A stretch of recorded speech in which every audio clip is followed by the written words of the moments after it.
భగవద్గీత 4వ అధ్యాయము 28వ శ్లోకంలో దైవాన్ని చేరుకోవడానికి లేదా పరమాత్మను చేరుకోవడానికి రకరకాల మార్గాలు ఉన్నాయి. ఒక్కొక్కరు ఒక్కొక్క మార్గాన్ని ఎంచుకుంటారు. అసలు ఆ మార్గాలు ఏంటో తెలియజేస్తాను పార్థ అంటూ శ్రీకృష్ణ భగవానుల వారు ఈ విధంగా ఆ మార్గాలను ప్రబోధించారు. వాటిలో ఒక మార్గము ద్రవ్య యజ్ఞము అని అంటారు. అంటే తమకున్నటువంటి సంపదనంతటినీ కూడా త్యజించడము లేదా ఎవరికైనా ఉపయోగపడితే వాళ్ళకి దానం ఇవ్వడం. ఇది సమాజ సేవతో కూడినటువంటి మార్గం.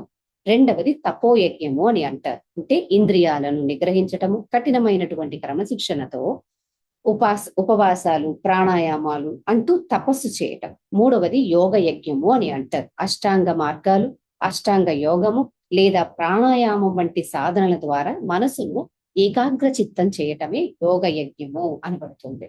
నాలుగవది స్వాధ్యాయ యజ్ఞం. అంటే పవిత్ర గ్రంథాలను చదవటము, వేదాలను అభ్యసించటము, దీన్ని నిరంతరము తమ జీవన శైలిలో ఒక మార్గదర్శిగా అభ్యసించడము అని స్వాధ్యాయ యజ్ఞము అంటారు. ఐదవది జ్ఞాన యజ్ఞం. అంటే చదివిన దానిని అర్థం చేసుకుని ఆ విజ్ఞానాన్ని ఆధ్యాత్మిక జ్ఞానంగా మార్చుకోవడం. అంటే నేనెవరు, పరమాత్మ ఎవరు అన్న విచారణ చేయటం. ఈ శ్లోకంలో చివరిగా శ్రీకృష్ణుల వారు ఈ విధంగా తెలియజేస్తున్నారు. ఇలాంటి 5 రకాలైనటువంటి పనులు చేసేవారు చాలా కఠినమైన దీక్షతో, సంకల్పంతో ఉంటారు అని. మనకు అర్థమయ్యేలా చెప్పాలంటే మనం అందరం ఒకే దారిలో వెళ్లాల్సిన అవసరం లేదు. కొందరు డబ్బుతో సేవ చేస్తారు, ద్రవ్య యజ్ఞం. కొందరు శరీరాన్ని కష్టపెట్టి క్రమశిక్షణలో ఉంటారు, తపో యజ్ఞం.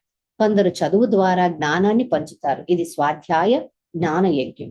ఇక్కడ కీలకమైన అంశం ఏంటంటే మీరు ఏ పని చేసినా దానిని స్వార్థం లేకుండా ఒక అర్పణ భావంతో చేసినప్పుడు అది యజ్ఞంగా మారుతుంది. ఆ యజ్ఞం మిమ్మల్ని మోక్షానికి దగ్గర చేస్తుంది. ఒక చిన్న విశ్లేషణతో ఇది ముగిస్తాను. మన ఇంట్లో దీపం వెలిగించిన, ఆకలితో ఉన్న వారికి అన్నం పెట్టిన, ఒక మంచి పుస్తకం చదివిన అది భగవంతుడి దృష్టిలో యజ్ఞమే. చేసే పని కంటే ఆ పని వెనుకాల ఉన్న భావం ముఖ్యమైనది అని ఇక్కడ శ్రీకృష్ణుల వారు తెలియజేస్తున్నారు. మరొక శ్లోకంతో కలుద్దాం. Thank you.